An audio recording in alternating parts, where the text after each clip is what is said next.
மொறு மொறுன்னு முந்திரி பருப்பு பண்ருட்டில இருந்து நேரடி விற்பனை. பெரிய பெரிய பருப்பு, தரமான பருப்பு.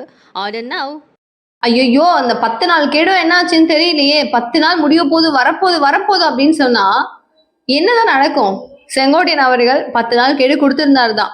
டிடிவி தினகரன் அவர்கள், ஓபிஎஸ் அவர்கள், சசிகலா அவர்கள் எல்லாருமே திரும்பவும் அதிமுகக்குள்ள இணையணும், எந்தவித நிபந்தனையும் இல்லாமல் இணையணும் அப்படின்னு சொல்லிட்டு அவரு எடப்பாடியாருக்கு ஒரு கோரிக்கையை வச்சிருக்காரு தான். ஆனா அந்த 10 நாள் கெடு அப்படிங்கிறது என்ன யூஸ்? இதனால அதிமுகவில் இருக்கிற பொதுச் செயலாளரான எடப்பாடியார் அவர்கள் பயந்துட்டாரா, பயப்படுவாரா, இல்ல இவருக்கு என்னதான் இப்ப என்ன ஆச்சு அப்படின்னு சொல்லி ஒரு டோட்டலா பார்ப்போம். அண்ட் அடுத்த கட்டமா செங்கோட்டையன் அவர்கள் உண்மையாவே அதிமுகவில் இப்போதைக்கு இருக்கல அண்ட் இருப்பாரா அப்படின்னு கேட்டீங்கன்னா கொஞ்சம் சந்தேகம் தான். அதையும் தாண்டி திமுகவா இல்ல பாஜகவா, அவர் எதுக்குள்ள போக போறாரு அப்படிங்கிற மாதிரி டோட்டலா நிறைய விஷயங்களை டீகோட் பண்ண போறேன். மிஸ் பண்ணிடாதீங்க, ஸ்கிப் பண்ணிடாதீங்க, லாஸ்ட் எண்ட் வரைக்கும் பாருங்க, இன்ட்ரெஸ்டிங்கா இருக்கும். அனைவருக்கும் வணக்கம். நீங்க பார்த்துட்டு இருக்கிறது கல்கரி நியூஸ். நான் தீபிகா.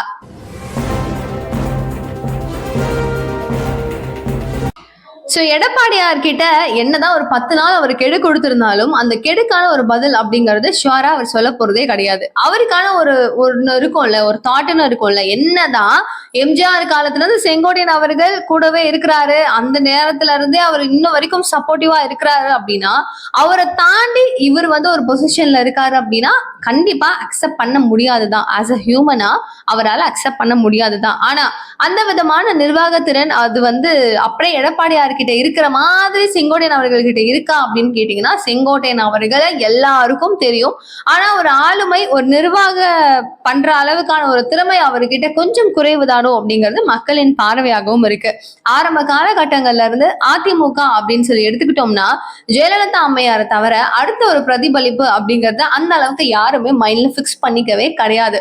ஈவன் ஓபிஎஸ் அவர்கள் கொஞ்சம் ஓரளவுக்கு இருந்துச்சு, சசிகலா கொஞ்சம் குட்டி குட்டியா, அடுத்து இவங்களுக்கு அப்புறம் இவங்க தான் அப்படின்னு. இப்ப எக்ஸாம்பிளுக்கு திமுகவை எடுத்துக்கோங்களேன். சோ கருணாநிதி அவர்கள் இருந்தாரு, அவருடைய இறப்புக்கு அப்புறமா அப்படியே மு.க. ஸ்டாலின் அவர்கள் பதவி ஏற்றுக்கிட்டாரு.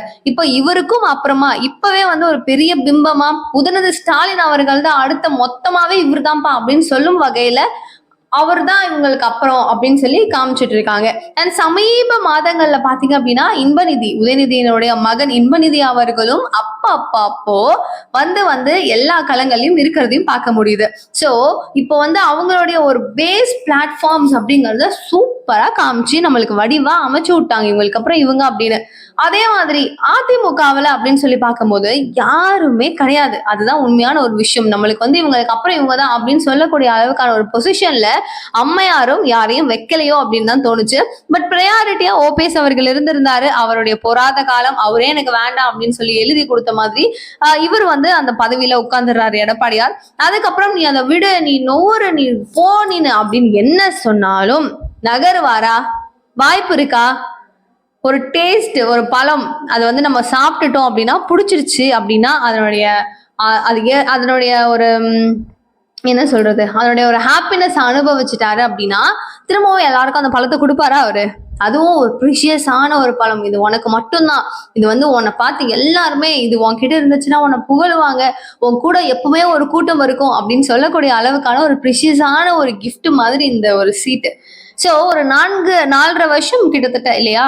சோ எடப்பாடியாருடைய பயணம் அப்படிங்கிறது மக்களால் தேர்ந்தெடுக்கப்படவில்லை அப்படின்னாலும் அவரு மக்களுக்கான ஒரு முதல்வரா கன்ஃபார்மா இருந்திருக்காரு. அவருடைய வேலைகளை அவர் சிறப்பா தான் செஞ்சிருக்காரு. சில இடங்கள்ல அப்படிங்கிறது நிறைய தவறுதலாகவும் நடந்திருக்கு. பட் முகம் அப்படிங்கிறது அதிமுகவில் அம்மையாருக்கு அப்புறமா இவர் தான் அப்படிங்கிற மாதிரி பதிவாயிடுச்சு. இணைய தேதிக்கு நீ இருக்கக்கூடாது, நீ இருக்கக்கூடாது, நீ இருக்கக்கூடாது அப்படிங்கிறத அன்னைக்கு, அதாவது பாஜகவுக்கும் அதிமுகவுக்கும் கூட்டணி அப்படின்னு சொல்லி அறிவிக்கும் போதே அந்த ஒரு நிலையிலேயே செங்கோட்டையன் அவர்கள் இவர் தான் நீங்க அதிமுகவினுடைய அடுத்த முகமா வைக்க போறீங்க, பொதுச் செயலாளர் இவர் தான், முதலமைச்சர் வேட்பாளர் இவர் தான் அப்படின்னா நாங்க இருக்க மாட்டோம் அப்படின்னு சொல்லி அன்றைய தேதியிலேயே செங்கோட்டையன் அவர்கள் ஸ்ட்ரிக்டா நின்று இருந்தாரு அப்படின்னா இன்னைக்கு செங்கோட்டையன் அவர்களை தவறுதலா பேசியிருக்க மாட்டாங்க. காரணம் என்ன அப்படின்னா அந்த தேதிகள் எல்லாத்தையும் விட்டுட்டாரு. அதுல இருந்து அவங்க கூட இணக்கமா இருக்காரான்னு கேட்டீங்கன்னா கிடையாது இல்லையா? அவங்களுக்கும் இவங்களுக்கும் எளியும் புனியமாவும் தான் போயிட்டு இருக்கு. சோ இவருடைய பிரச்சார மேடைகளுக்கு அவர் வர்றது கிடையாது. ஸோ இது நம்மளுக்கு தெளிவா தெரியும் பிரச்சனை இருக்கு அப்படிங்கிறது. எலெக்ஷன் கிட்ட வரப்போது ஒரு 7-8 மாசம் தான் இருக்கு. இதற்கான ஒரு கேம்பெயின்ஸ் எல்லா இடத்துலயும் பண்றாங்க அப்படிங்கும் போது இந்த நேரத்துல இவர் செக் வைக்க காரணம் என்ன? சோ திமுகவினுடைய ஆசை அப்படிங்கிறது அதிமுகக்குள்ள சலசலப்பு இருக்கணும், உட்கட்சி மோதல் அப்படிங்கிறது இருக்கணும், உள்ள எல்லாம் அடிச்சுக்கிட்டு மாஞ்சுக்கணும். பிஜேபிக்கும் அதிமுகவுக்கும் செட் ஆகல அப்படின்ற நம்ம ஒரு பிம்பம் கிரியேட் பண்றோம்ல, அது ப்ரூவ் ஆகணும். ஸோ இது எல்லாமே நடக்கணும் அப்படின்னா உள்ள ஏதாவது ஒண்ணு நடக்கணும். அது நடக்கணும் அப்படின்னா அது நடக்க விடக்கூடாதுன்றத நம்ம கட்சி வேணும் நம்மளுக்காக அப்படின்றத புடிச்சு வச்சிருக்கணும்ல. அதை ஏன் மிஸ் பண்ணிட்டீங்க அப்படிங்கறத அமித்ஷா அவர்கள் செங்கோட்டையனை வந்து சந்திக்கும் போது கேட்டதாகவும் வந்து பாத்தீங்கன்னா நிறைய விஷயங்கள் லீக் ஆகுது. இதுல நம்பக்கூடிய அளவுக்கு நக்கீரன் ரிப்போர்ட்டரான தாமோதரன் பிரகாஷ் அவர்கள் சொல்ற விஷயம் என்ன அப்படின்னு பாத்தீங்கன்னா, அமித்ஷா அவர்களும் செங்கோட்டையன் அவர்களும் மீட் பண்ணிக்கிட்டாங்க. அவங்க பேசிக்கும் போது அதிமுகவை இதுக்கப்புறம் வந்து எடப்பாடியாருடைய கையில கொடுக்காதீங்க, இனிமே நான் நிர்வாகம் பண்ணிக்கிறேன், என்னுடைய கையில கொடுங்க, நான் பாத்துக்கிறேன் அப்படின்னு சொல்லிட்டு ஃபுல் ஃபிளட்ஜா அதிமுகவை என் கைக்கு வேணும் அப்படின்னு சொல்லிட்டு இவர் கேட்டதாகவும், அதெல்லாம் கொடுக்க முடியாது, ஒரு நிமிஷம் கூட உங்களால அந்த பதவியில் நிக்க முடியாது, நீங்க அதை ஆளுமை பண்றதுக்கான திறமை உங்களுக்கு கிடையாது அப்படின்னு சொல்லிட்டு அமித்ஷா மூக்க உடைச்சி செங்கோட்டையன் அவர்கள் அனுப்பிச்சிட்டதா அவங்க சைட்ல இருந்து ரிப்போர்ட்ஸ் எல்லாம் வெளியே வந்துட்டு இருக்கு. அதான் என்கிட்டதான் நீ கெடு கொடுத்துட்டல 10 நாள், நீ போயிட்டு அமித்ஷாவை மீட் பண்ணி பேசுறதுக்கு அங்க என்ன இருக்கு அப்படின்னு சொல்லி எடப்பாடியார் கோவிச்சுக்கிட்டாலுமே இவரு எங்கேயோ போய் எப்படியோ புடிச்சு இவர் போயிட்டாரு, இவர் போய் அமித்ஷாவை மீட் பண்ணிட்டாரு அப்படின்னு நினைச்சாலுமே அங்க இருந்து வந்து சில ரிப்போர்ட்டர்ஸ்னுடைய பதில் அப்படின்னு சொல்லும் போதும் அங்க இருந்தவங்க எல்லாம் பேசினதும் எலெக்ஷன் நடந்துட்டு இருந்தது, சிபிஆர் அவர்களை சூஸ் பண்றதுக்காக அந்த எலெக்ஷன்ல எல்லாருக்கிட்டையும் பேசிக்கிட்டு இருந்தாங்க. அந்த நேரத்துல செங்கோட்டையன் அவர்கள் இருக்கும் போது அமித்ஷா கிட்ட இந்த மாதிரி அவர் வந்திருக்காருங்க, அவரை மீட் பண்றீங்களா அப்படின்னு கேட்டுக்கும் போதுதான் இவர் திருதிப்புறம் உள்ள போயிட்டு பார்த்துட்டு வந்தது. இது வந்து எதர்ச்சியா நடந்ததுதான், அது ரொம்ப ப்ரீ பிளான்டா நடந்த விஷயம்லாம் இல்ல அப்படின்னு அவங்க சொல்றாங்க.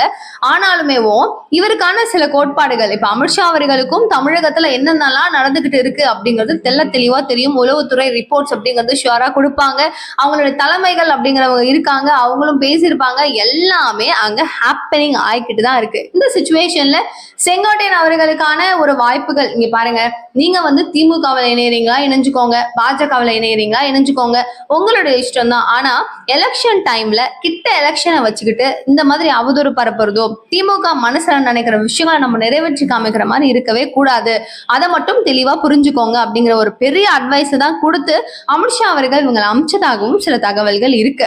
ஸோ ஆப்வியஸா அவர் சொன்னது கரெக்டான யோசிச்சா ரொம்ப ரொம்ப ரொம்ப கரெக்ட். இந்த டைம்ல சில மாவட்டங்கள்ல இவங்கெல்லாம் வந்து ஒரு நல்ல முகங்கள் இவங்கெல்லாம் இருந்தாங்க அப்படின்னா அதிமுகவுக்கான ஒரு வெற்றி இருக்கு, வெற்றி வாய்ப்புகள் இருக்கு அப்படின்னு சொல்லி யோசிக்கும் திறமை இருக்கிற இந்த ஒரு நேரத்துல நானா இருக்க மாட்டேன், இவங்களும் இருக்க மாட்டாங்க அப்படின்னு சொல்லிட்டு ஒரு கோர்வையா இவங்க எல்லாரும் எங்க கிளம்பி போவாங்க இப்போ?